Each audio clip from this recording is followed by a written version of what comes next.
Welcome to Health Oddity, the show that strips away the jargon and hype surrounding all things health and fitness to help you live a long, strong and energetic life. Lining up at the bar this week, here's Peter Lant, Paul Bassett and James St. Pierre.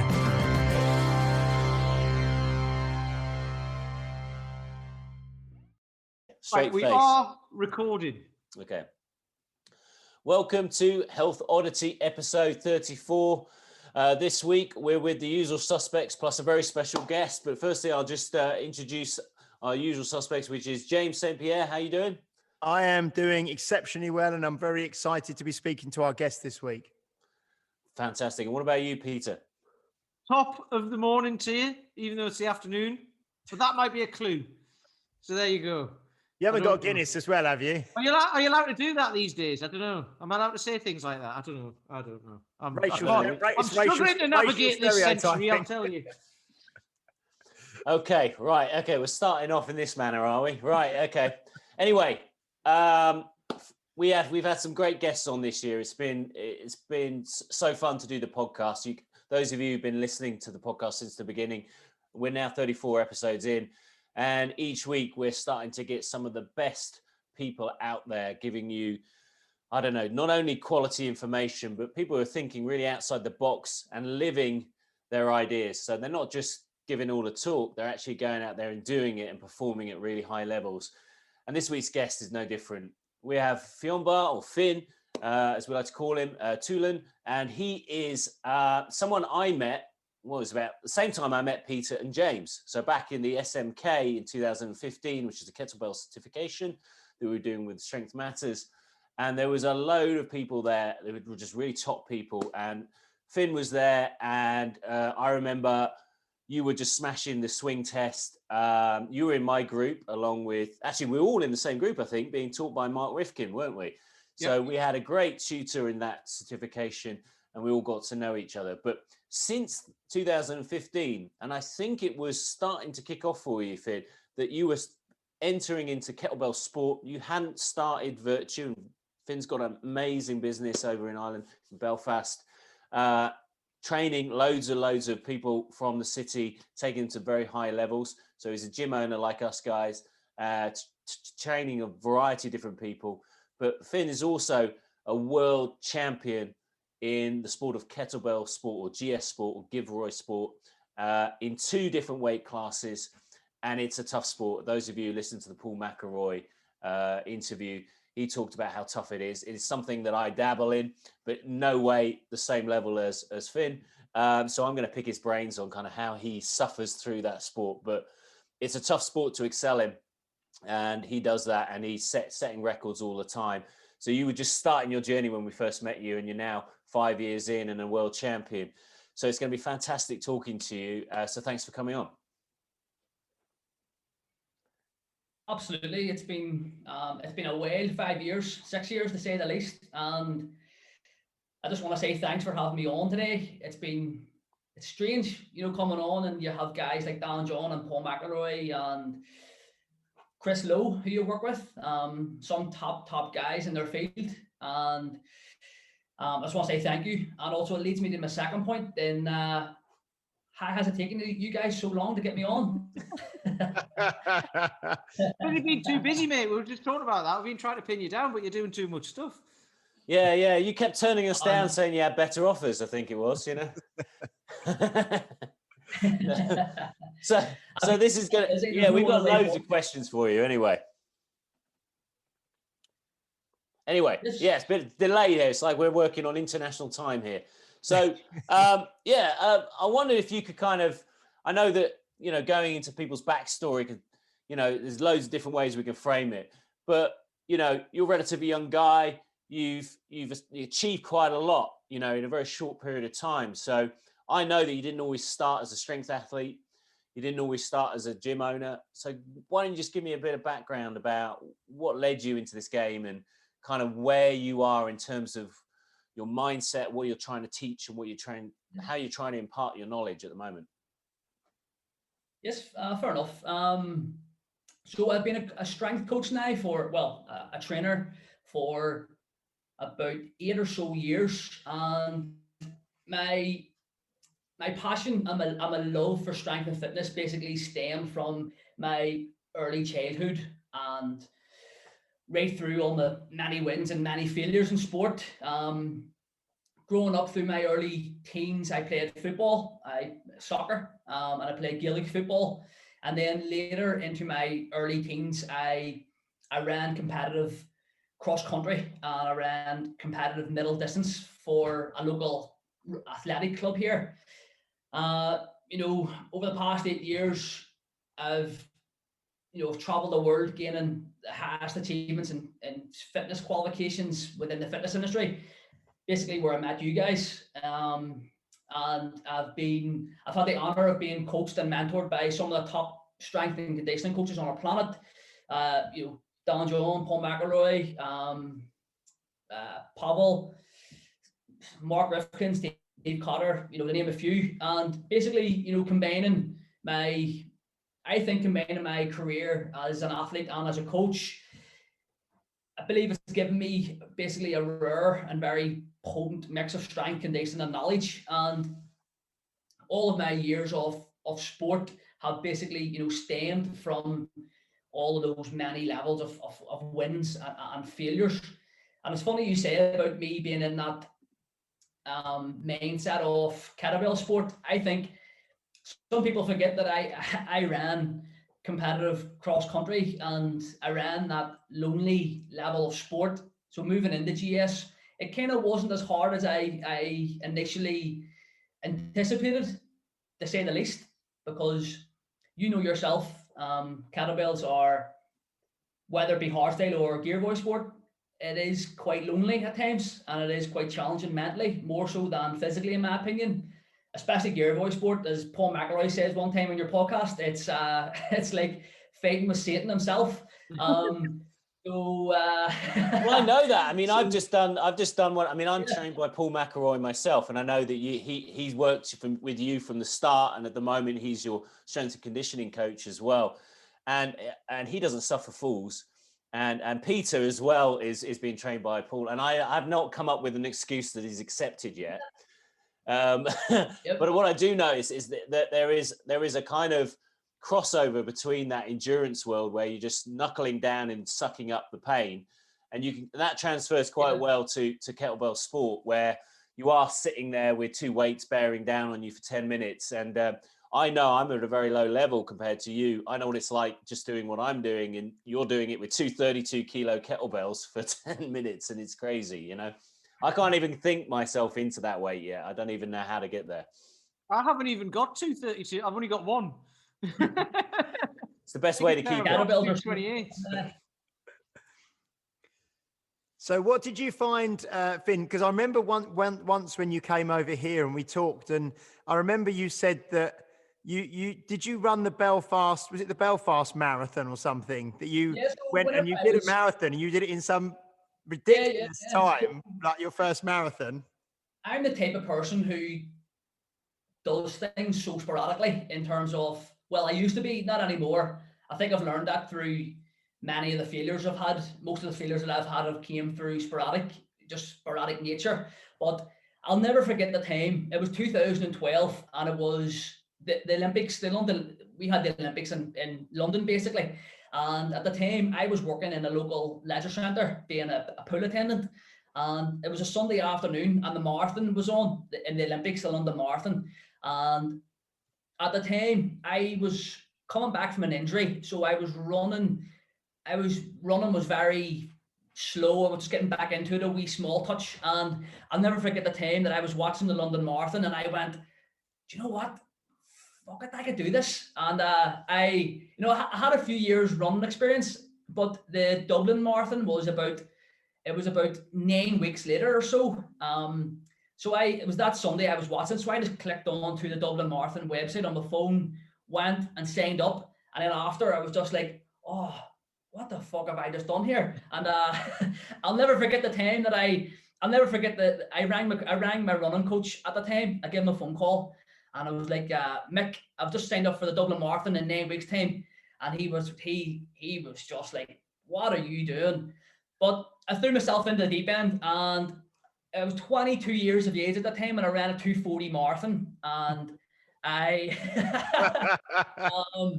I was the first under 25 in the Dublin Marathon at that time, and I came, I think it was 56th or so out of like 15,000 people. That's not bad. If it wasn't too bad, yeah. Not too shabby. It took me about, I think it's taken me about 8 years to recover from it mentally. I'll never forget the time after the marathon. We were in Dublin and my girlfriend Kiva was there. And we went back to the hotel after the marathon, and my body was completely in bits. And she was just like, right, get ready, we're going out shopping. And I went, oh, geez. She had me around Dublin shopping. Well, the thing is, which is horrible at the best of times, right? Not just Dublin, I mean anywhere, but blimey. There's 2 points there that I want to pick. I mean, one of which I remember working with a band about 20 years back, and they booked their first gig before they even written their first song. So there's kind of just like that impetus. Like, we've got to do something now. We can't just sit around and pretend be an armchair philosopher. We've got to get out there and do it. And then the second thing I picked up is you had a coach back in 2012. So right from the start, you've been thinking about, this isn't just something I do on my own. This is sometimes I kind of know that I want to pick the best minds to kind of help me fast track my results. Absolutely. Because to be honest, when I first picked up this probably goes way back to when I was 16 years of age. And like, I played football and Gaelic football from I was 8 or 9 years of age. So I always had a coach or a mentor. You play a sport as a young boy, you were always having somebody there to guide and direct you. And I always took a lot of accountability from that you do need somebody there to take it off your hands, basically. So going back to whenever I had my first ever coach, like on a one-to-one type basis, was whenever I was 16 years of age. And so whenever I was 16 years of age, so my name is Fionnbhárr, but whenever I was 16, I was relatively overweight, and I had a nickname called Fatbar. So kids are so evil, like, but looking back on it, but whenever I was 16 years of age, I asked my parents to buy me a personal training session with one of the local coaches here in Belfast, a guy called Liam Shannon. And he is a pretty well-off MMA coach and has grown to be. And he's trained a lot of MMA fighters who fight at a relatively high level all around Europe and all around the world. But going back to that one day, it was my 16th birthday, and my parents bought me my first personal training session. And that was my first introduction to kettlebell and barbell training. So he taught me I can very fondly remember the exact training session. He taught me the kettlebell swing, the kettlebell snatch, the barbell back squat, the barbell deadlift, and the barbell bench. Now the barbell bench was taught on a Smith machine, which is not recommended. But looking back on that one day, I would never have thought that utilizing those tools from whenever I was 16 years of age and utilizing those 4 core movements would bring me to the level of strength that I believe is world class right now. And since that day, the kettlebell has been a massive part of my life, and I've always valued having a coach there to be accountable to, because you guys know yourselves, having a coach, it's not about just having accountability. To me, it's more about having structure, and it's having guidance, and it's taking it out of my hands. And I've always had the principle and the ethos of, if you look at the best in the world at any level of sport, whether it be Usain Bolt, whether it be George St. Pierre, whether it be Mike Tyson, whether it be, Lewis Hamilton, they all have coaches, they all have mentors, they all have people to fall back on. And for me, that was always something that I've strived to have as a coach, and a number of people to fall back on. Another big part of that is, like, you guys know yourselves, you're business owners, and I'm looking after so many people, and I have realized myself, if I've tried to write my own programs, you'll always take the easy way out, And the way I look at it is, I'm a big believer in walking the walk and talking the talk, and being able to walk the walk is purely, in my opinion, from having somebody there to guide and direct me and to push me. Because there's some sessions I wake up to some mornings and I'm just like, oh God, I can't be annoyed with this. But you'll go and do it because you know you have to, and you know that it's going to take me from where I am today to competing or to win competitions. So yeah. Excellent. Yeah. So I mean, what was one of the things that I come across, particularly with men, is that we're kind of taught as guys that, you know, you got to kind of plow your own field. You've got to be a man of direction. You've got to know what you want. You've got to lead, you know. And so often I sit with guys, and some people come in with the kind of coachable mindset already. They're kind of sitting in front of you and they go, right, you know what, the reason I'm here is because I know I can't do it on my own. I need some help, you know. And I always use the example of like a plumber. You know, I could probably do my own plumbing. I wouldn't be, it would take me a long time. I'd probably fudge it a bit, but it would get done. I don't want to do it. I get someone else to do it very quickly who's an expert. And we kind of offload that expertise in lots of other areas. But when it comes to our fitness, I think because we've got 2 arms, 2 legs, we've got bodies, we feel that we can probably do it ourselves. I mean, I sat down with a guy before the second lockdown, and he's like, yeah, I've been doing German volume training. Yeah, it's working really, really well. But when we broke it down, it was evidently not working, and he wasn't really doing it, and it was probably the wrong program for him. But by the end of it, I still couldn't quite, because he wasn't in that mindset of the value of a coach. So, I mean, how are you starting to kind of teach that coaching aspect to your clients? Are people knowing you as a thought leader in your area and that's why they're coming to you? Or is there a process in which you're trying to get them to think about the value of coaching? That's a good question. I think there's definitely an element of the 2 sides of that question, because obviously with the reputation that I've built and the success that I've built with the people who I've coached, you'll get people who come to me who do have a good level of experience, whether it be coaches or everyday athletes, as I like to call them. They will come with an expectation that I do expect them to already have a baseline level of knowledge and a baseline level of understanding and a baseline level of ability. And it's my job to enhance that even further beyond what they believed possible. And on the other side of the coin, in relation to your question, people do come to us in a way that they do want to, you know, people wouldn't come to us if they didn't actually want to benefit themselves or to improve their quality of life. That just goes without saying. So there will be an element of people who, there is bluffers, there is people who don't really want to help themselves. But to be brutally honest, I've kind of weeded that out in a way that I don't really get that type of person coming to me. And I'll be honest, if there is that person coming to me, I would say that they're not my type of person I like to coach with, and I mean it in the nicest way possible.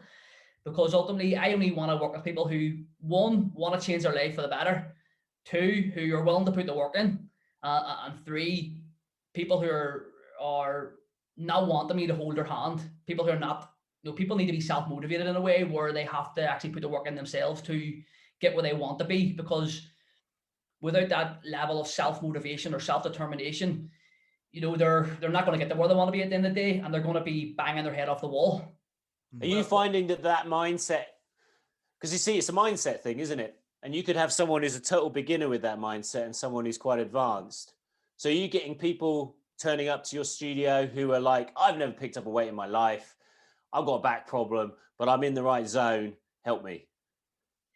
Very rarely, to be brutally honest, because most of my clientele who I coach with and have coached with for the past few years are predominantly either coaches who are wanting to better and further their knowledge as a coach in terms of their technical ability and their ability to coach better, which is a big compliment, and I take that as a big compliment.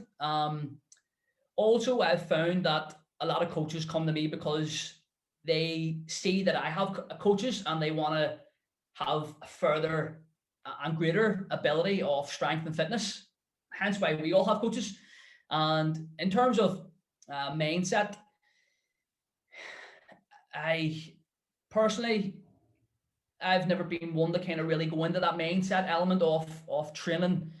I'm a big believer in just either have the mindset because you want to do it or not, and your discipline and the fact that you have a goal in line, and that should be enough for you to kind of see that should be enough for you to stay motivated. Basically, there's a great. I think Paul McElroy put a great post out many years ago, and it went viral about motivation being one of the last things on somebody's mind when it comes to a goal. It should be way down the bottom almost, because your motivation should be just natural, in a sense that, okay, you're going to wake up some days where you're not going to feel like you want to train, and you're going to wake up some days you're going to feel like you want to train, but ultimately your motivation should be the fact that you're showing up every single day and you have an end goal in sight. This is the funny thing, because like I understand exactly what you're saying. So what might be happening there is, so somebody who hasn't necessarily got the mindset to say, right, I'm going to get up and train every day, well, blah blah blah blah. Like the stuff you go on about on social media, you were saying, like, you used to say never miss Monday. Now you just like never miss a day because like it all matters, right? But there's some people who just can't comprehend that. But you might not have the empathy for those people, is what you're saying, I think, because you've never had that mindset because you started at a young age. Yes, you don't really get it. Whereas someone like me, I didn't start until I was in my mid-30s. So I get when people are like, you're a coach, so basically you do everything for me. And I just have to, like, you know, I'll just be around over here and you'll get me the result. It's like, because people think a coach is going to do everything for them as well. And it's like, no, a coach is there. Just make sure you bloody do it. They don't do it for you. You've still got to take responsibility, which is a lot. The way I look at it is that, you know, I grew up in a level of hardship, and I grew up in a lot of my life has grew up in a level of hardship, and I've had a lot of trauma through my early years with my family and my own life, and I always looked to sport and exercise and fitness as an outlet. So I use that to vent my aggression, to vent my emotions, and I've never really looked at anything else as a way for that. You know, I grew up in a society where, I know you had Paul McElroy on before, and he spoke about growing up in a society where it was a war zone. Technically, we grew up.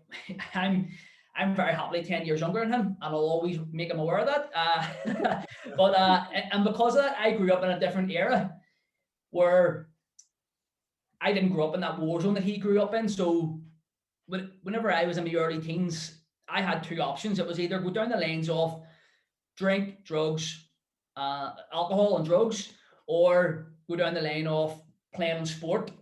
And the society that I grew up in, which is predominantly working class, I was almost like a rare person to kind of just stick to sport.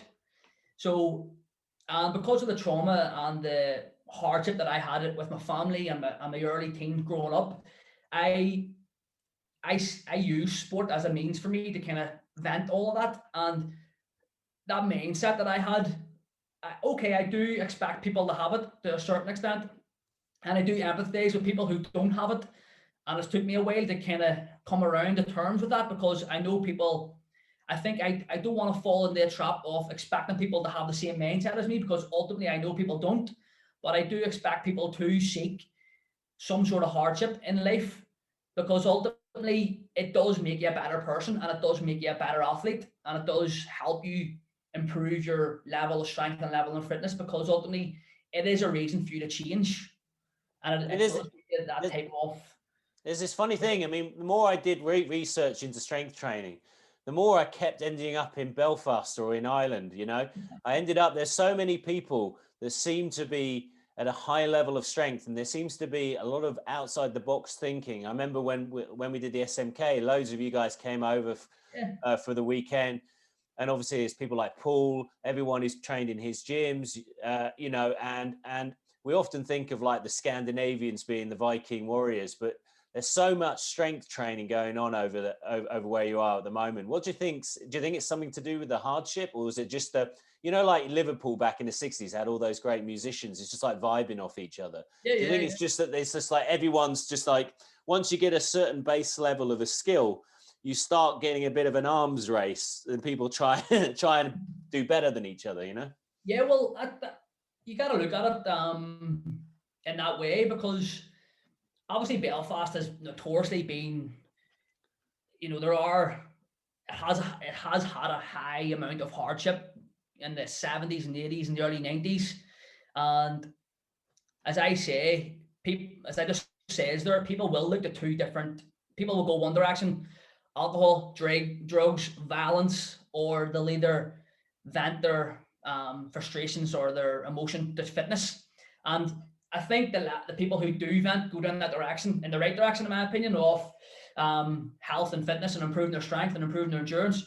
There's a small minority of them, and they do invest a lot of time, effort, money into furthering their ability and furthering their knowledge in those areas. Hence why it's probably a small minority, and those people have been so successful. So they're growing pretty exponentially on the world stage in that regard. But like myself, like Paul, for example, like there's many others in Belfast who've attended the Strong First certifications, have attended the SMK certifications. And it's no surprise that we are the kind of main, leaders in Ireland as such. So I take a lot of positives from that. And I would say it is because of that hardship.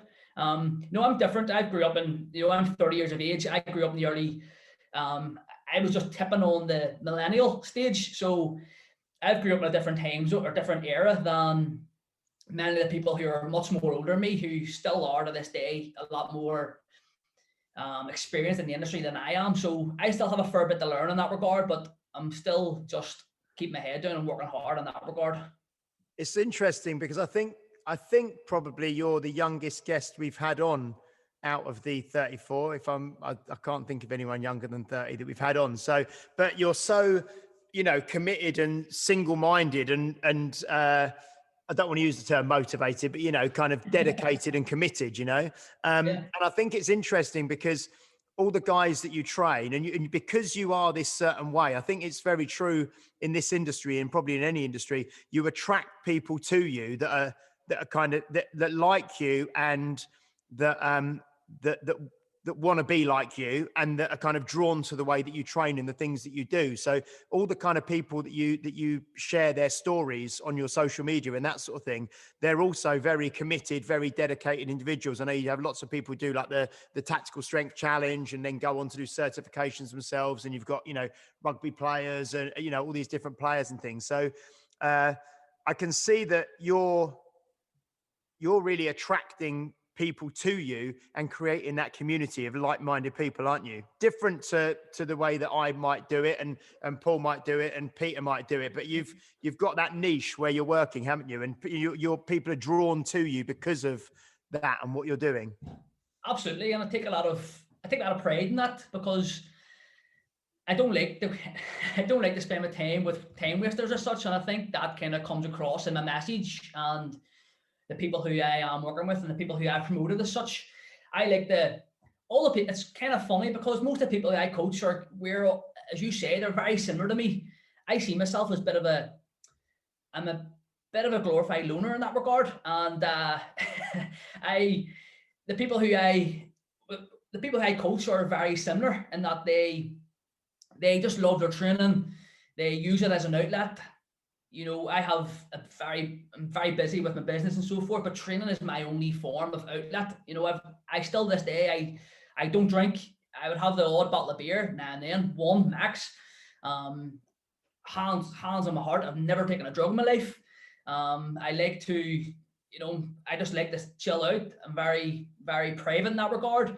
But the people who I'm coaching are very similar in that they just use training as their main outlet. And I think that's been even more prevalent the past year, especially with the lockdown restrictions, in that people have had to look at training as an only way for them to vent some sort of emotion. And it is an outlet in that regard, because ultimately right now, with the whole situation that we're living in right now, people do have that option, and it's staring them directly in the face that they can either train or they can either not. And the way that I've trained and the way that I'm continuing to train, I've only looked to compete and I've looked to further progress my own health and fitness the past year, because I know people or even more so than I have, because I know people need to have some sort of leader out there who is walking the walk and talking the talk, as I say, and somebody who is actually training hard and competing hard amongst all the madness that's going on in the world. And I have seen a lot of people message me, and I have seen a lot of people who would reach out and say, you know, fair play for being able to do that. But to me, it's just another day. It's just becoming a lot more evident in the world that we're living in, because people are spending far more time on social media. People are probably seeing my stuff more. People are probably seeing me more. And it's good to see. I take a lot of pride in people coming just purely for myself. I'm pretty old school in that regard, and that the way I think and the way I train. I like to, whenever I was trying to further my knowledge and further my education, I always look back to, you know, as I call it, the yesteryear, you know, the 50s, the 60s, the 70s, and the 80s. I read a lot of books from there, and I've always based a lot of my own fitness and my own knowledge and my own coaching ability off the people who were successful back then, because that time span of like 30 to 50 years ago, when basically, you know, all the principles and the methods and the techniques and the true level of strength and fitness and coaching, that was the time where it was basically all tried and tested. You know, in my opinion, it was that exact time frame that has set up everything that is successful about the strength and fitness world today, mentally and physically. And I do come across quite honest and quite blunt in some of my stuff and some of my message, hence why I think I do attract people who are very much similar to me, because in my opinion, and you guys will probably vouch for this, but right now, and even more so now, there is just a high level of confusion in the modern era of fitness. Almost too much information, especially when people are trying to improve their strength and their fitness. Everything is just vastly polluted by commercialism. You know, people promoting the next best thing than sliced bread, which is so strange, because in my opinion, how do people separate, you know, how do people separate the valuable information from the fraudulent and people who are incompetent? As I always say, walk the walk and talk the talk. Too many people nowadays are not doing, they're walking, they're either training a lot and they're the best kept secret, or they're talking a lot and they don't train at all. And as I always say, the best way to deal with the confusion of the modern world right now is what I done, and is how I became successful with, was to look, was to glean from the success and the clarity from the past. Because you can look at anybody from the 50s, the 60s, the 70s, and the 80s. There was no bullshit back then. You know, there was no social media back then. It was just straight up. And everybody I've spoke to, everything I've read, they've always just continually strived to get stronger and to improve their endurance. And 3 variables spring to mind right away. It's 1, you decide on a goal. 2, you pursue that goal. 3, you achieve that goal.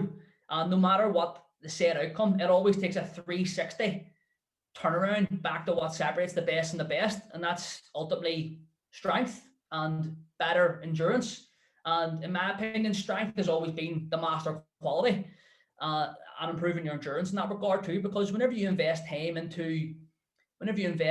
your time into pursuing the endless possibilities that strength can offer, you improve everything.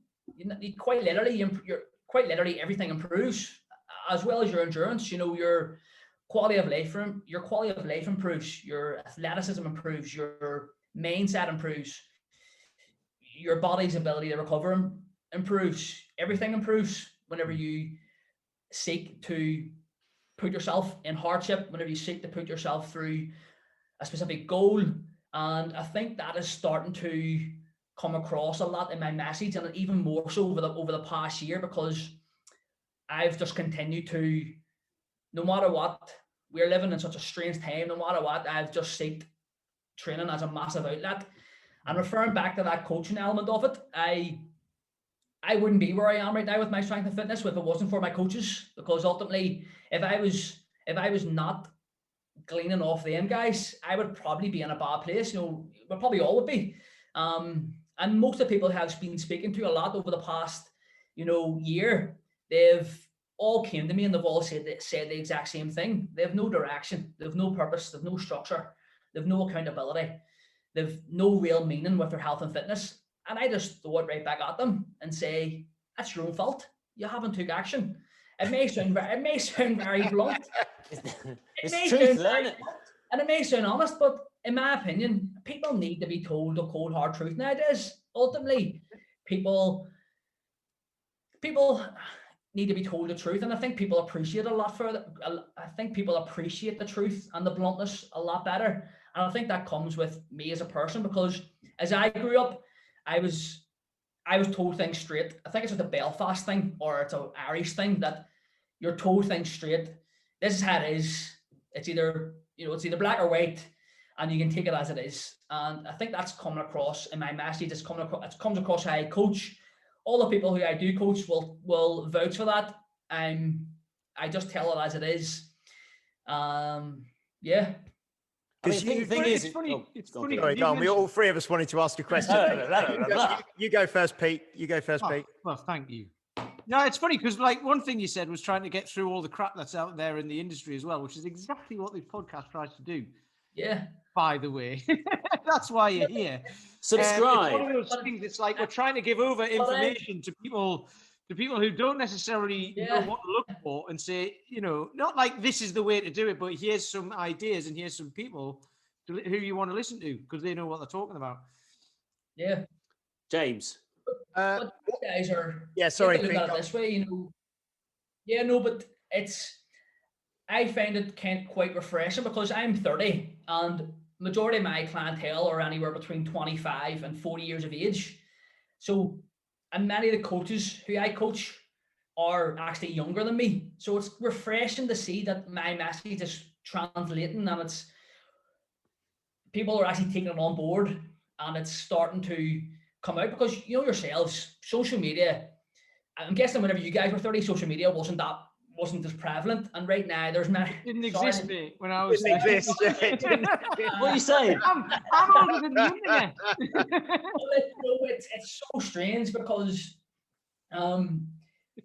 whenever I get into the industry, Facebook was there, Twitter was there, Instagram was there, and everything was just driven by social media. And like I said, with social media and with the amount of information that everybody can access right now, yourselves, the more information you have, the more confusion it leads to. And ultimately, too much information just has people thinking in 50,000 different angles.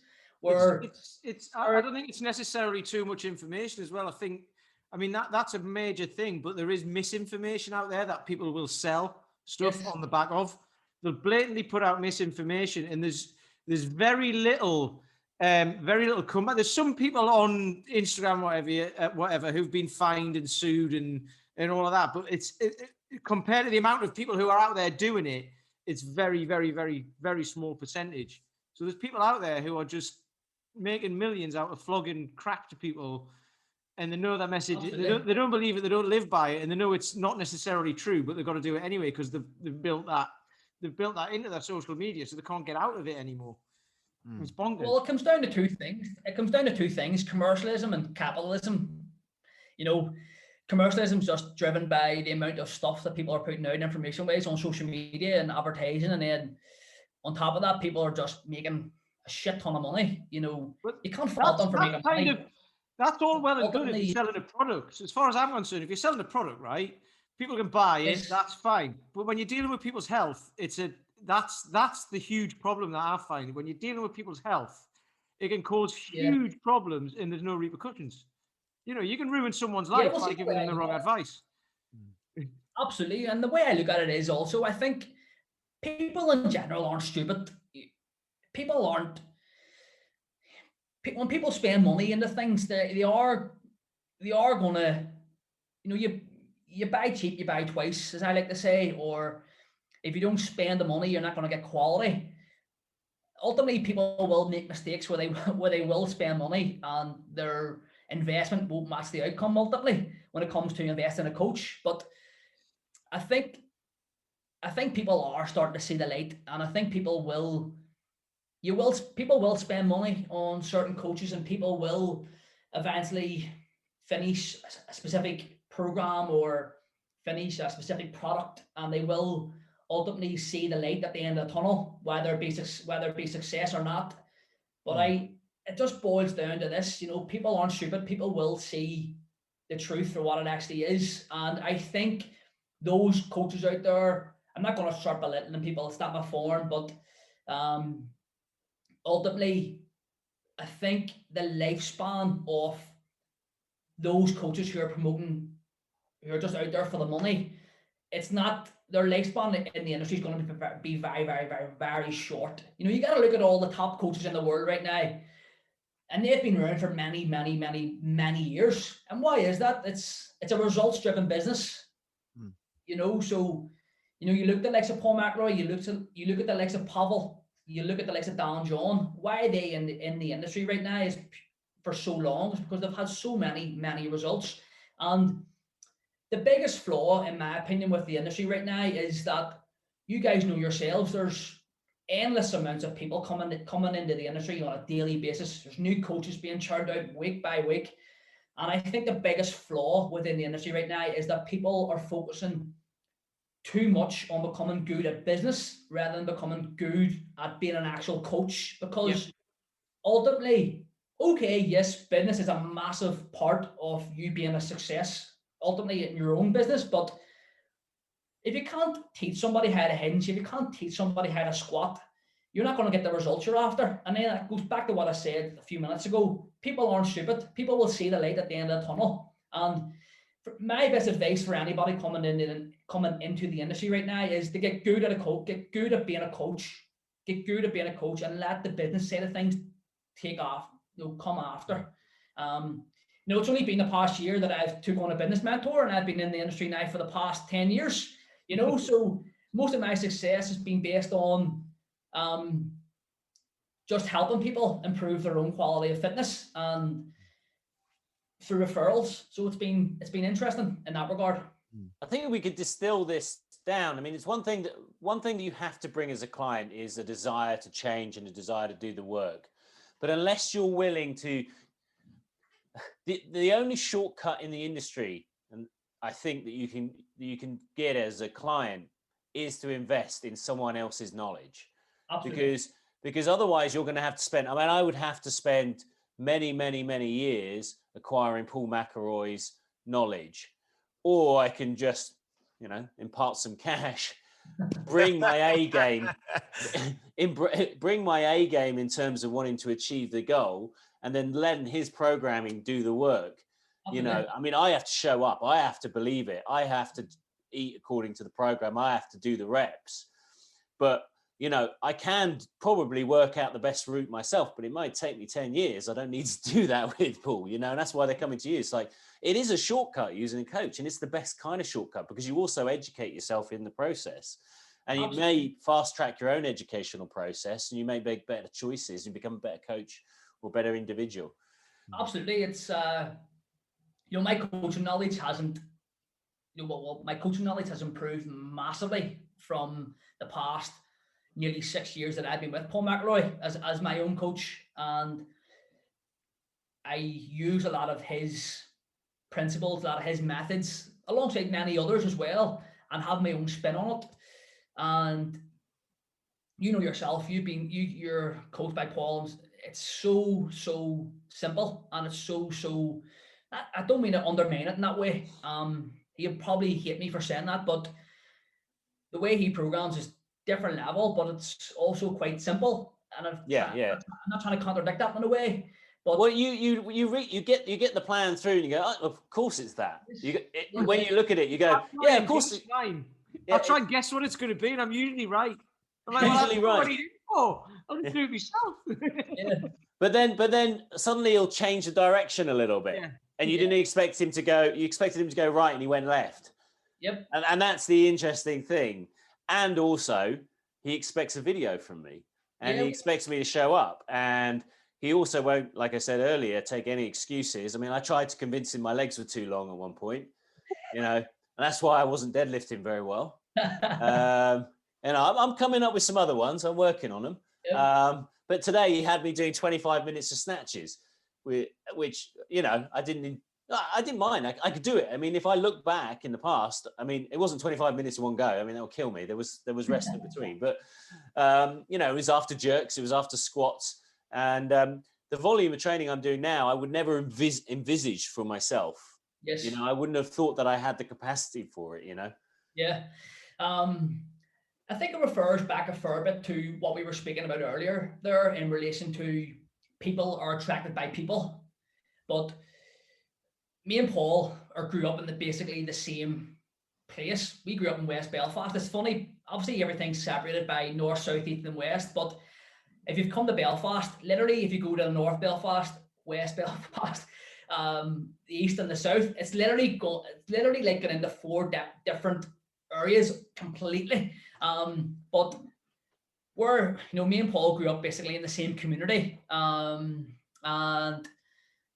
I followed him for many years. Not that sounds creepy, but like I read a lot about him, and I watched a lot of his stuff on YouTube.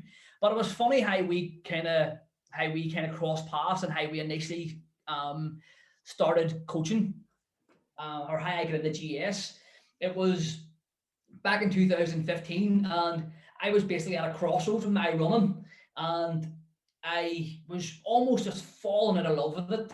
I got to this point where I just didn't like what I was doing anymore. I knew there was something else that I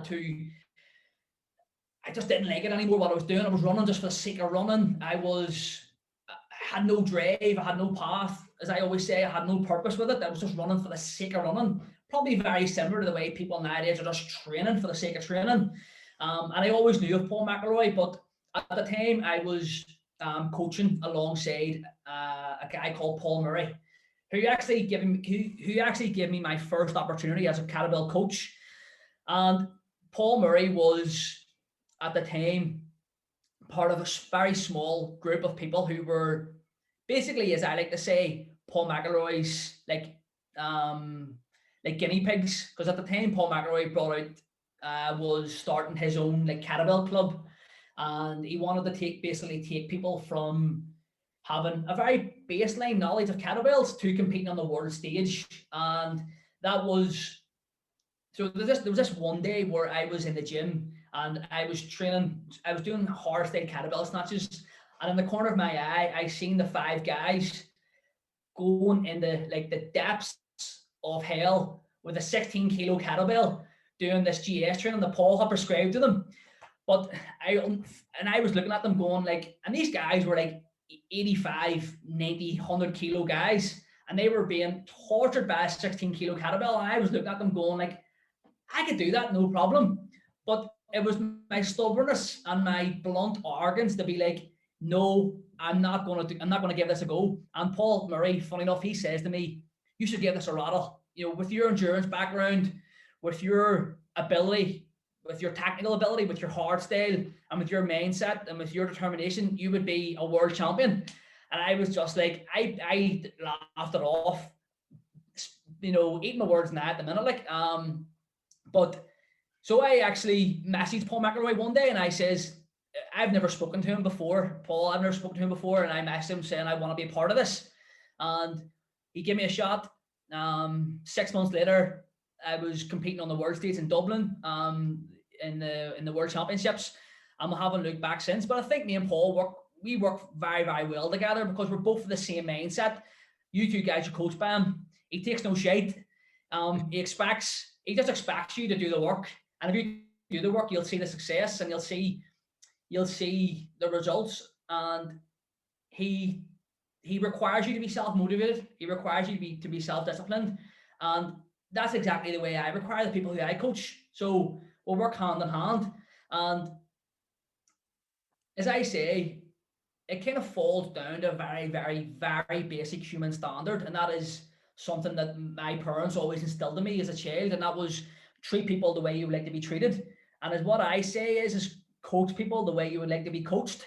So whenever I had this opportunity to be coached by, in my opinion, right now, one of the top level strength and conditioning coaches on the planet, you know, how could it would almost be massively disrespectful if I didn't actually show up every single day. And if I didn't put the work in, if I didn't stay accountable to him, if I didn't stay on the path that he had me on, it would be a massive disservice to not only myself, but to him, and a massive unjust to him as well. So now that goes for many of the other coaches I have. So that's why I think me and Paul work hand in hand. We're both cut from the same cloth. We both have the same mindset of we're just going to keep going here until, non-stop. So I think that's probably one of our main reasons why we've done so good over the past number of years. I think one of the sorry, go on, carry on, James. Oh, I was just going to say, I think one of the lessons really from what you've said and from a lot of the guests that we've had on before is that, and you've all mentioned there with Paul McElroy's programming, is kind of deceptively simple. It's simple, but it's all the work and the years of learning behind it that's let him make it that simple. And it's like with Dan John, all of his stuff is so simple, but it's all of the stuff that he's cut away in the process to kind of reveal that sort of simplicity. And what you said, Paul, a little bit earlier about, well, I think you've all said it, the kind of confusion in the industry, if you like, and the confusion of the amount of content and the amount of information out there and the amount of conflicting information that people really want to. One of the benefits of a coach is someone who can strip away all that confusion and actually make something really clear and simple and actionable, and just a simple program. Just forget about all this noise, all this stuff going on over here. Keep it simple, and that's, like you say, Finn, going back to the training in the 50s, the 60s, the 70s, before all this noise was around, people knew how to get the results and it was simple. But the problem is, I think that people constantly want to find something new to sell, this kind of reinventing the wheel and just putting a slightly different spin on it to kind of make it sexy and make it new, when really everything anyone needs to know about how to get strong has already been done in the world, hasn't it? No one's going to create something that's better than, a deadlift or a squat or a press or a kettlebell swing or whatever, it's all there for us, isn't it? People are just looking at magic gold dust, aren't they, really? And you hit the nail on the head there, where ultimately, as I always say, one, if you do the basic kettlebell lifts, the basic power lifts, and the basic bodyweight movements, you're basically going to be where you want to be in life and in your health and fitness goals in that regard. But I'll stop you. I want to make a point very clear here about what you say is about Paul McElroy's programming being simple. Don't confuse simple with being easy, because it's no, totally different. Yeah, totally different. It is anything but easy, because it's horrific at times. Yeah. I have joked many times over about the workout. I'll never forget this one session I done back in July 2017. I'll never forget this. So Paul had this really weird goal. It was a goal of mine as well, to complete 100 reps back squat with 100 kilo. Now I have the squatting ability to do that. Not right now, ultimately, but is this in one go? In one go, yeah. I have the ability to do it. It's been done numerous times, but I've joked about this workout I done back in July, and it was here it is. So, and just be cautious of this. So if anybody's listening, don't do this randomly one day, because you'll not walk for about 6 Children. years. Can I just say, everything Finn is about to say is now to do with the Health Oddity podcast. We don't stand by any of it. So these are the opinions of the. It's like you get on the wrestling, the WWE. Don't try this at home. Don't try this at home. So to be honest, here's a session I done. It was 10 squats at 100 kilo, 15 squats at 95 kilo, 20 squats at 90 kilo. It was 7 sets of that. It was 315 reps total, 30,000 kilo. So I'll repeat that again. 10 squats at 100 kilo, rest. 15 squats at 95 kilo, rest. 20 squats at 90 kilo. 7 sets of that. And here's the truth. Mentally and physically, I'm still recovering. Well, the thing is that I get is you get the number, you get the thing through, and you suddenly start doing some mental calculations of where this is going to take you. Exactly. And you go, so we're going up to 10 sets of 10 in ladders from 1. That's 300, or something like. I remember doing 200 pull-ups in a session, Well, do you want me to What tell you? what I love about it is I saw Finn post something the other day. So you did your one day, you did like a kettlebell workshop, didn't you, for a day last week? Didn't you? Have you got me? Yes. Hello? Yeah, that was So 2 you weeks did back that. there. Yes, You had yes. like a steady amount of pull-ups to do that day. So you did half of them in the morning. You did like 60 in the morning, Yeah. 60 in the evening. And I did something similar on Saturday. I had stuff to do, and I'm like, oh, that'll take about an hour. And it doesn't, because you're like, well, I need No. something in between. So I ended up finishing off my session doing push-ups on the kitchen floor while I was grilling some bacon, doing pull-ups, like, doing my push-ups and then my pull-ups and then coming back and then flipping it over and then frying some eggs and then going back out and doing it again. So like, it's one of those things, like you say, the mentality of like, I've got to get this done. But then Yeah. if you can't fit it in, it's like, no, I can. There's some way I can do it. There's a way I'll be able to fit it in. And at the beginning of lockdown, you said that as well. You were like, pick a space at home that you Yes. can call your workout space and use it. Yeah, And, yeah, yeah. But I think that refers to there's a few points here I want to point on, and that falls back on what I like to call the meat and potatoes. In that, if you look at any classic dinner, any classic meal, it all forms around a portion of meat and a portion of carbohydrates. Now, how that refers to programming, if I told you what I have done over the past 6 years to get me to where I am on a world level of kettlebell sport, I have back squatted, I've deadlift, I've bench pressed, and I've military pressed. Kettlebell ways, it's been kettlebell jerk and kettlebell snatch, pull-ups. What else? Maybe some ab wheel, maybe some hanging knee raise. Like 10, maybe 10 things max exercise ways that have taken me to where I am with my current level of strength and fitness. And ultimately, there's a lot of information you have to glean from that, because people are seeking continually to seek that magic dust or that gold dust in that regard. And really, that's all people really need to have. It's a very small amount of exercise list, and that's the way I program with people too. And it's a big eye opener for many coaches who I train, that they come to me and they look at their program. There's maybe 4 exercises on it for that day, and they're like, okay, that looks simple, but it's actually not easy. And they realize the true value of actual structured programming whenever they get it. And the basics work. And the reason, as I say, the reason the best of the best is because they're better at the basics than everybody else. Now, in relation to what you say there about the time that people have, I was actually on a call earlier with a girl who has signed up with me as a coach, to be the coacher. But the big question I asked her, and I asked everybody this whenever they sign up with me, is all I ask you is to commit to maybe 45 to 60 minutes per day, 4 to 6 days a week. And ultimately, see if you can't invest that amount of time and effort over the course of a week and over the course of a day, you're banging your head directly off a wall. You're not going to get to where you want to be with your health and fitness. And I don't care what anybody says. If you haven't got that time to commit on a daily basis, you're not going to get to where you want to be. And that's the straight up answer that I say to people. And it does relate back to a couple of weeks back when I was doing that workshop. I looked at my program that day and I had 8 sets of 1 to 5 pull-ups, and I was like, I'm not going to be able to do this in one go, because my arms are so long. It takes me about an hour to do 1 pull-up, the length of my arm, the distance I'm traveling. So so I've been down in the morning time and done a few sets in the morning, and then done a few sets at night, which is probably one of the beauties of that type of program. And it is very sub-maximal, and it can be done at any given moment throughout the course of the day, just as long as I get my sessions done. Well, I mean, one of the reasons I started working with Chris, who we've had on back about, was it last year or beginning of this year?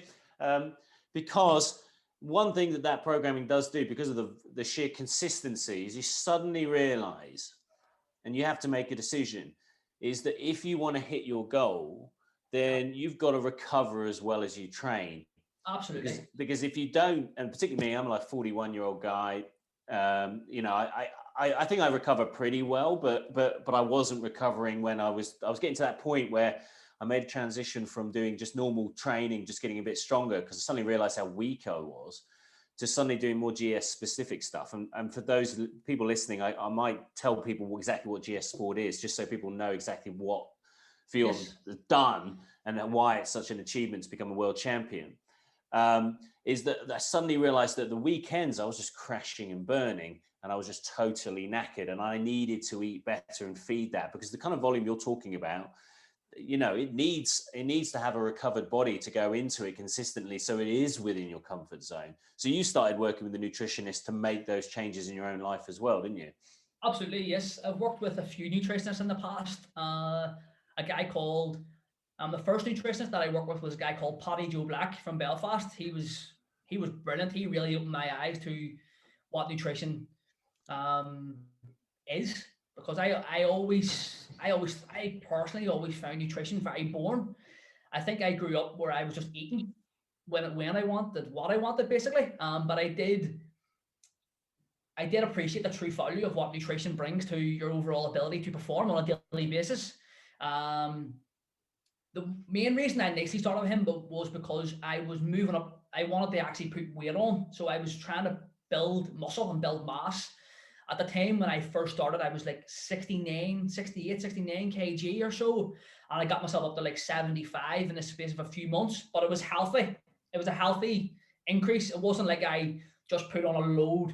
You know yourself, you could take time off training and very easily put 6 kilo on, but is it going to be healthy? Probably not. But but it was more or less last year whenever I was moving up to the pro level of competing in GS, and I just needed that accountability. I needed that direction, and I needed somebody to take it off my hands.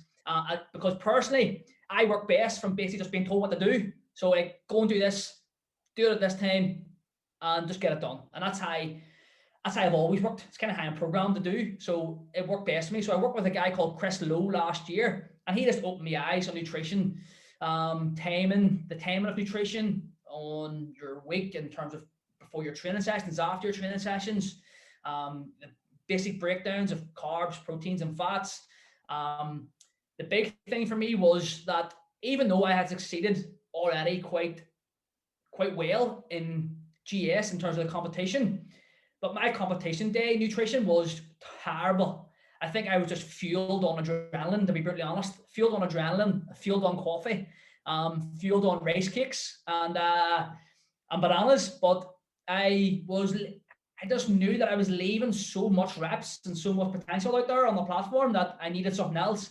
And the big takeaway from him was the competition day nutrition and the recovery of nutrition. Now, you guys know yourselves, nutrition comes in many different forms.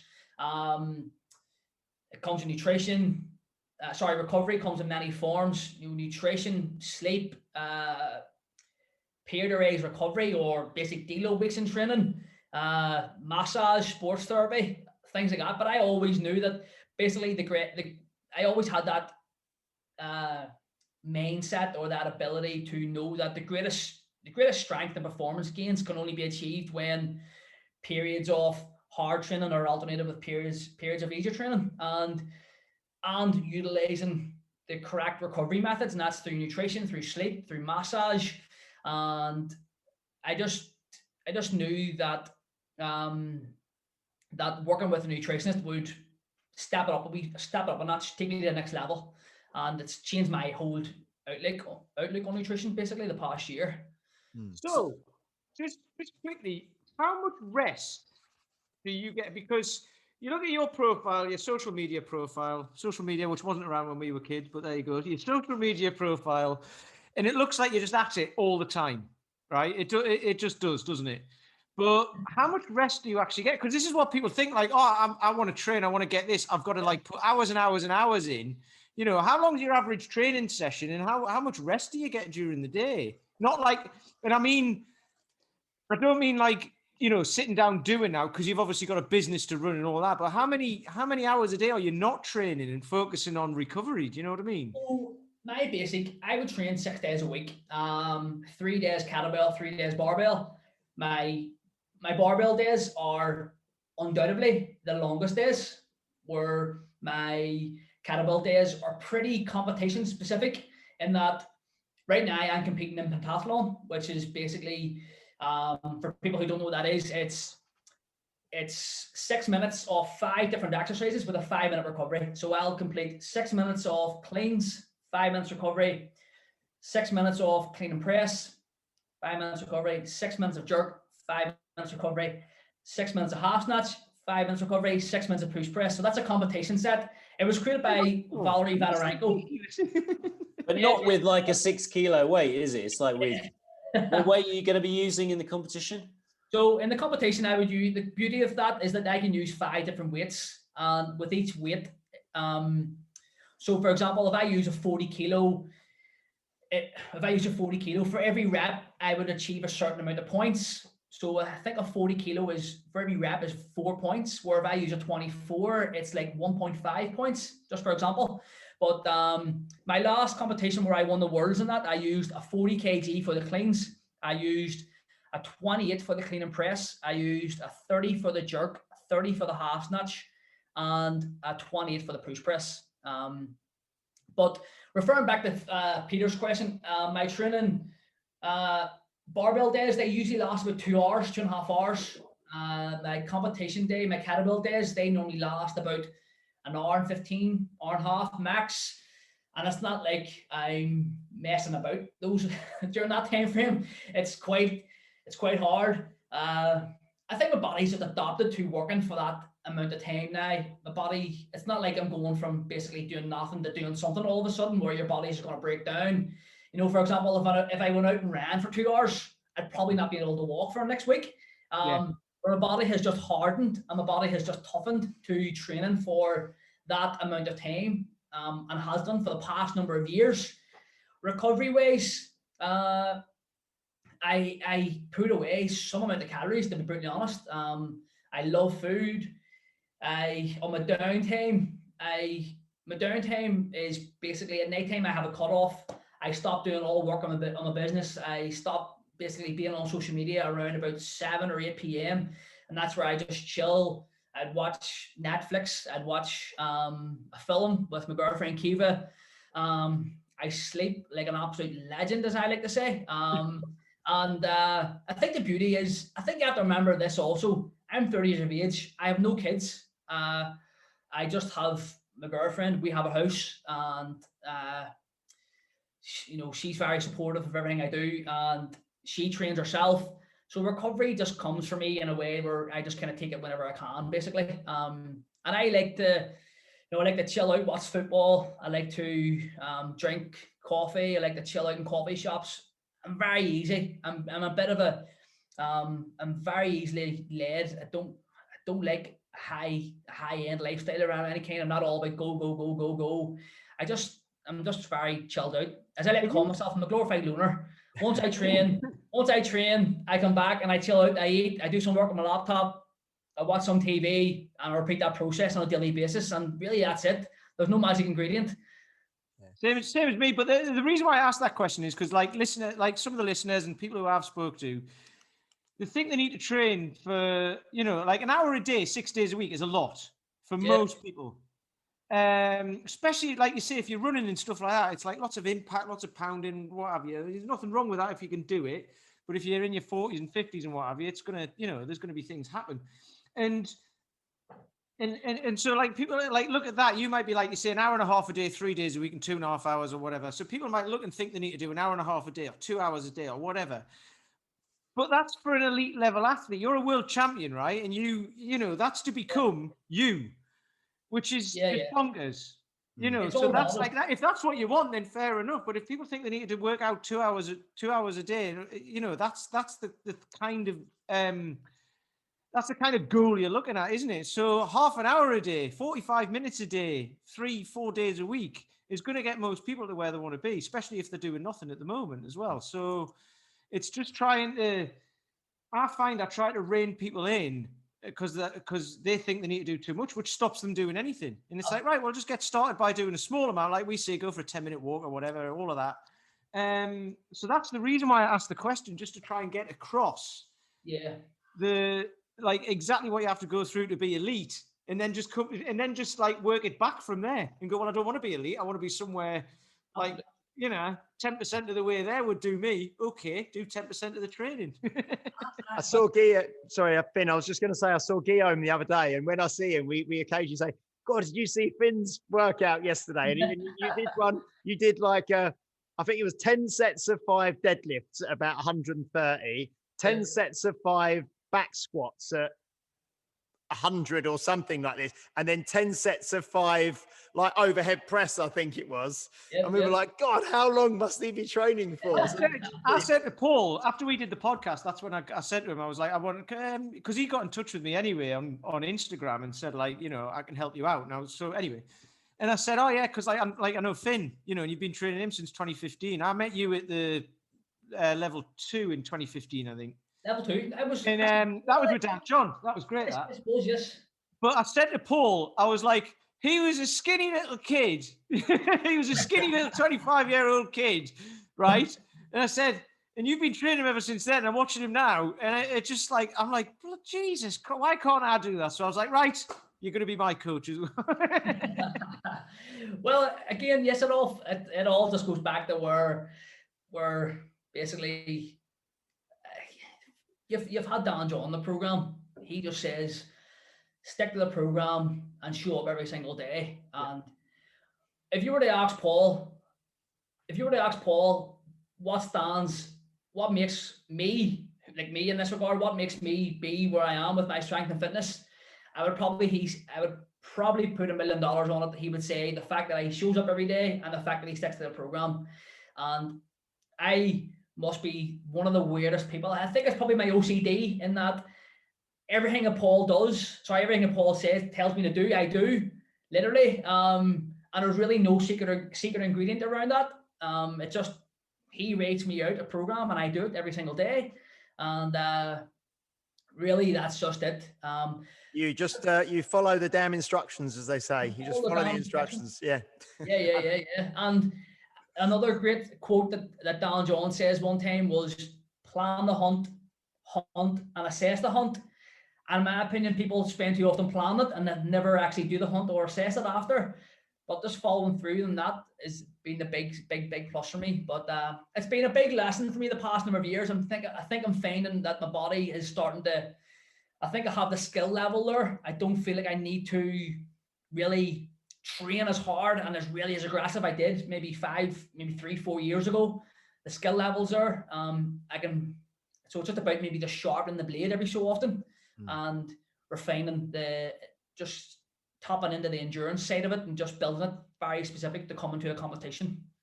So I'm aware of. It'd be like Ryan Giggs, wouldn't it? Because I know you're a Man U fan, aren't you? It'd be like Ryan Giggs. Like as he got older, you know what I mean. You stop running around as much and you start like spreading the ball a bit and all that sort of stuff. That's what you're talking about. And I know nothing about football, so that's my knowledge out of the way on that. I was just going to say I'm aware of the time and things, but I was just going to ask you, Finn, what's next for you? What's the next kind of on a personal level, competition sort of level and that sort of thing? What are you working towards at the moment? Have you got something on the horizon? Yes, well, I have a few goals with my fitness. I'm short term, I'm competing in the European Championships here in like 5 weeks' time. And the big one for me is the Worlds in November. That's the way I have been programmed for the past number of years, is to look at your year in three main, separations or 3 main targets: the national championships, the European Championships, and the World Championships. Is that going to be in biathlon? No, well, I'm competing. It's a funny thing, to be honest, you say that, Paul, because last year I've competed in biathlon for the past 5 years, and my body has, I think the poundage and the amount of volume that I've done over the past 5 years has eventually caught up with me a wee fair bit. And last year around June, July, August, September, I just got injury after injury after injury, and they weren't niggles, they were proper heavy duty soft tissue injuries. And I just think the sheer volume and the sheer amount of workload that I've done with the jerk and the snatch has eventually caught up with me, especially with the double bell work. It's so much more demanding than single bell work. Well, that's it. I mean, it's just worth telling everyone what jerk and snatch is. So the jerk is a 10-minute set where you don't put the bells down. There's 2 kettlebells. I don't know if you're competing with the 232s, but people compete with 28s, 26s, 24s, whatever. But professionals at 32 kilo kettlebells, throwing them overhead using the power from your hips, both arms overhead. And then the snatch is a 10-minute set again, but with a single kettlebell, you know, this kettlebell snatch, 5 minutes with one hand and then 5 minutes with the other. And you've got to obviously do as many reps as you can within that time period. Yes. So, so I competed in biathlon for like 5 years, and then last year was kind of like it was kind of like deja vu all over again. Whenever I first entered into kettlebell sport, because with all the injuries that I got last year, I was almost questioning what I was doing, and I was at that crossroads again. I was at that crossroads again where I was going, I'm going to do something else here. I'm going to move away from this. I was actually ready to quit the sport altogether. I was ready to just kind of pack it all in and just continue to train, but not actually compete.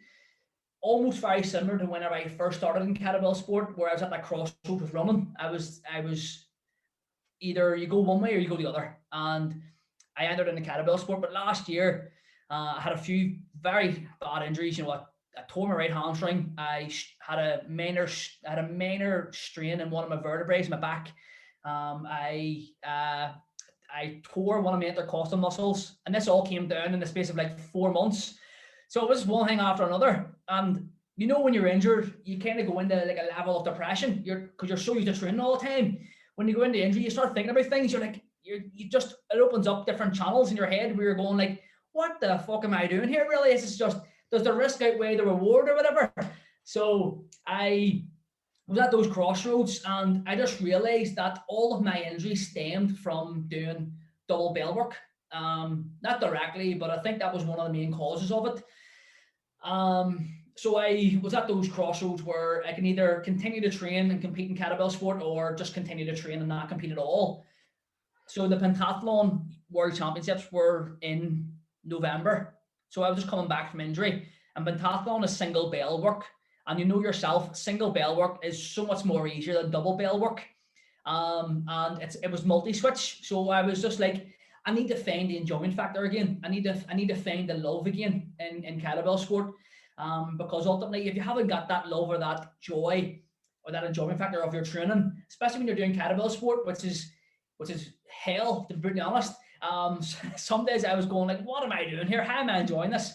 But I needed to find that again. I needed to find that love again. So hence why I got into pentathlon. But I competed in the pentathlon, won the world championships in that. Set the highest total in all weight classes. But it was an unofficial world record. So my goal this year is the reason it was an unofficial world record was because it was online. It wasn't in person. So fingers crossed that they have the in-person competition in the World Championships this year. So my goal is to go and set the official world record at my weight class. And yeah, that's my main goal this year, basically. Can I just say, just for everyone listening, how ridiculous that is, by the way, that you across all weight classes, you lifted more than everybody. So everyone heavier than you and what have you, like, that's just bonkers. It's ridiculous. Yeah. And there were some big guys in it. You know, there were guys who were, the weight classes were 65 to 74, and then 75 to like 84 kilo, and then I think 84 plus. So, so I think there was just such a wide range of people there. Now, obviously, there are people who are heavier than me who were competing that weren't at my level ultimately, but there were some really high level competitive athletes who were renowned for their ability in that discipline, which is pentathlon.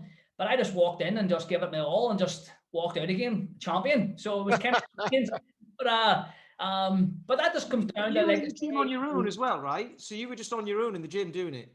Yeah. I had my brother there. My brother was counting my reps. There's not even like a support with you or a crowd or whatever, is it? It's just. I found that so hard. I think that was the other thing that I found really hard, to be brutally honest, was, you know yourself, when you compete, when you go to the competitions, especially on world level, there's thousands of people there, 1,000 to 2,000 people there watching. and you thrive on that. You get a lot more energy. You get a buzz. It just gives you that extra level of adrenaline, that push. But it was so strange competing in my gym. Like, I get up in the morning from my house, I drove down to my gym, I recorded my set and put it in. It was just so weird. And I had my brother there training. My brother was there training. He was counting my reps. Compare that to when you go to a competition. You have the athlete check-in a few days before. You have the weigh-in a few days before.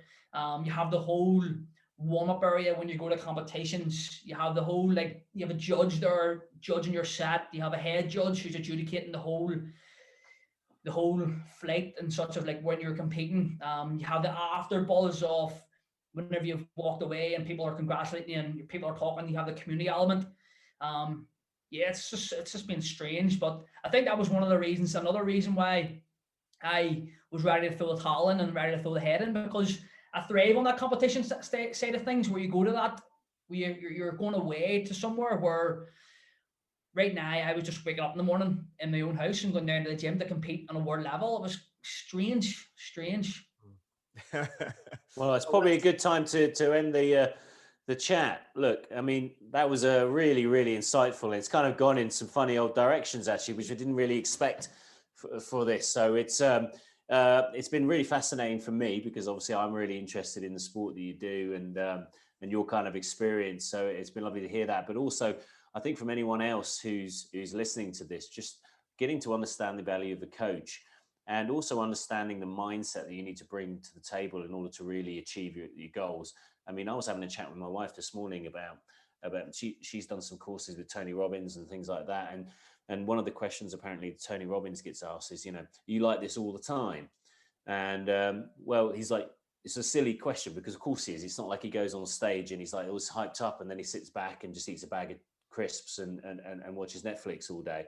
You're obviously, once you've made a commitment to that, it just becomes you and it becomes part of your being. And that's a very powerful kind of message out there. It's just saying you actually have total control over this result, but you've got to kind of want it. And you've also got to kind of be adult about the process and say, do I actually want it? If I don't, then just, make peace with it. But otherwise, if I am, let's just commit and then just find the people to support you.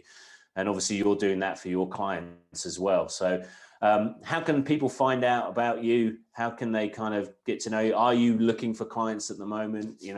Tell people. Well, right now, I don't want to find me. You can find me on my social media platforms at Fionnbhárr 3 by original, and on Facebook and whatever else. I'm not always the type of person to go and seek new clients. I have grown my online business quite beyond my belief the past year, because ultimately it's been the only form of coaching, truth be told. And when my gym opens up again, hopefully in the next few weeks after the lockdown, I'll be very busy. But if somebody's interested in improving their strength and their fitness and their health through the kettlebell, through the barbell, through bodyweight training, I've got the results and I've got the people there to back up what I do. So yeah. So James, do you have any other anything else you want to finish with? No, I was just going to say, obviously, I think the first time I ever met Finn was, did you do the SFG one when Dan John did it in Harlow? Do I remember you being there? Yeah, it was 2014, was it? 2014. Yeah, so I think that's the first time I met you back in 2014. Yeah, 2014. So I just want to say that, obviously over the last sort of, 6-7 years time, it's been great to obviously get to know you more and to see your business kind of, launch and grow and develop. And then you as a coach, grow and develop. And obviously what you've done, athletically yourself with your own sort of competition career and stuff. It's been fantastic. So it's just been really good to spend some time with you, finding out more about your background and things. And yeah, I look forward to seeing you in person at something in the near future, some course or some conference or something. But no, it's been great catching up with you, mate. It's been really good. And Peter, I've only got one big burning question, and this is what everyone wants to know. And if you follow Finn on Instagram, you'll want to know this as well. Where do you get your shorts? They're sprayed on. Honestly, right? There must be some sort of thread that has been developed somewhere to keep seams together. I must be honest. In the most stressful situations. I have tried and I have tested so many shorts over so many years, but the only shorts that I have found that actually work well for me are Lululemon. They are undoubtedly tough. they are the best. I have no joke. I think about 7 pairs of the same shorts that I've accumulated over the past number of years. Can you remember Dan John spoke about shark habits? Shark habits, yes. You just big and you're done. I was just like, that's so me when he told me that. Less time thinking, more time doing. Basically, it allows you. So. Yeah, if you see me, I'm most of the time always wearing the same clothes, but they're not the same clothes that I've wore for a number of days in a row. What is cool is because, like, obviously, Finn does a lot of lifting, so his shorts are like at the, they're at popping the forefront pretty much all the time. But just because he's got a big arse doesn't mean he's an Instagram influencer in that way. He's actually genuine. Well, I did see James Priest stole a pair of your shorts the other week. He was climbing up a mountain, wasn't he? I'm waiting to be taken on as a Lululemon ambassador. I may start tagging him in a few posts. Right. Well, on that note, James, do you want to say goodbye? Yes, goodbye. We'll see you next week. Peter, say goodbye. Yeah, goodbye. We'll see you next week. Who have we got on there? I think hopefully we've got Lauren Brooks next week. Lauren Brooks next week. Yeah. From and Finn, do you want to? Finn, do you want to say goodbye? Yes. Just want to say thank you to Peter, Paul, James for having me on today. I appreciate the time. I do know it kind of went off the beaten track a wee bit, but hope people take value from it and keep up the great work, lads. You're doing a good job. Thanks. Thank you. Thank you everyone for listening to the show. This has been episode 34. Of course, as with ever, please do subscribe, share the post. You can find us on YouTube as well on all the major providers. So if you've got friends you think this might be of value to, so send it to them. Please write reviews, etc., etc., etc. But thanks for listening. We'll see you next week with Lauren Brooks. It's Health Oddity. Take care. You've been listening to Health Odyssey with Peter Lant, Paul Bassett and James St. Pierre. To get your regular fix of hype-free health, you can subscribe and leave a review wherever you get your favourite podcasts. You can find out more on today's and other topics at healthodyssey.com or find us on Facebook or Instagram by searching for Health Odyssey.